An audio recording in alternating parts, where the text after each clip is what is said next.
સલામત ગુજરાતના દાવાની અસલિયતનો ફુગ્ગો ફૂટી ગયો છે.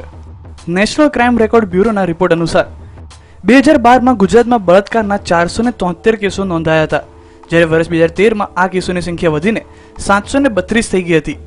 વર્ષ 2012માં બળાત્કારના કેસો 63 નોંધાયા હતા, તે વધીને 2013માં 116 થયા હતા. આ જ પ્રમાણે સુરતમાં 2012માં બળાત્કારના કેસો 40થી વધીને 2013માં 73 કેસો થઈ ગયા છે. રાજ્યમાં અમદાવાદમાં સૌથી વધુ બળાત્કારની ઘટનાઓ નોંધાઈ હતી. NCRBના રિપોર્ટમાં એવું તારણ બહાર આવ્યું છે કે ગુજરાતમાં યુવતીઓ સૌથી વધુ પરિચિત ઓળખતા લોકોને જ સૌથી વધુ ભોગ બની છે. ગુજરાતમાં બળાત્કારના કુલ નોંધાયેલા 732 કેસોમાંથી 711 કેસો એવા છે કે જેમાં પીડિતા પરિચિતનો ભોગ બની હોય. રાજ્યમાં 152 કેસો એવા પણ નોંધાયા છે કે જેમાં યુવતીઓ પાડોશીનો શિકાર બની છે. 44 કેસોમાં સગાવાલા અને 17 કેસોમાં પરિવારના સભ્યોએ પણ યુવતીઓને હવસના ભોગ બનાવી છે.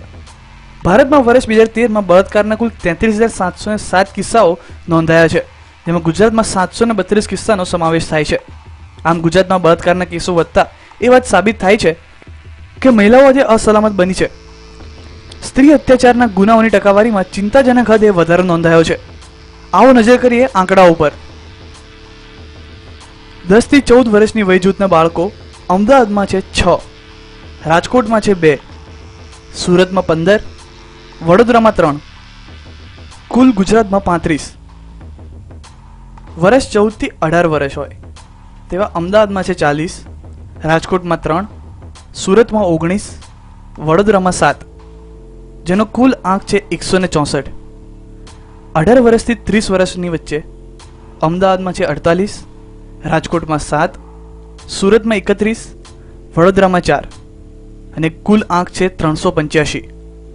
30 થી 50 વર્ષ વચ્ચે અમદાવાદમાં 15, રાજકોટમાં 2, સુરતમાં 5, વડોદરામાં 3, અને જો આખા ગુજરાતની વાત કરીએ તો તેનો આંક છે 78.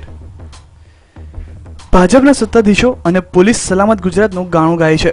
કાયદા વ્યવસ્થાની આટલી હદે સ્થિતિ કથળતી હોવા છતાંય ગુજરાત મોડેલના વિકાસની વાતો કરીને લોકોને ભ્રમમાં રાખવાની મથામણ કરવામાં આવી રહી છે. Bureau report, news online, Ahmedabad.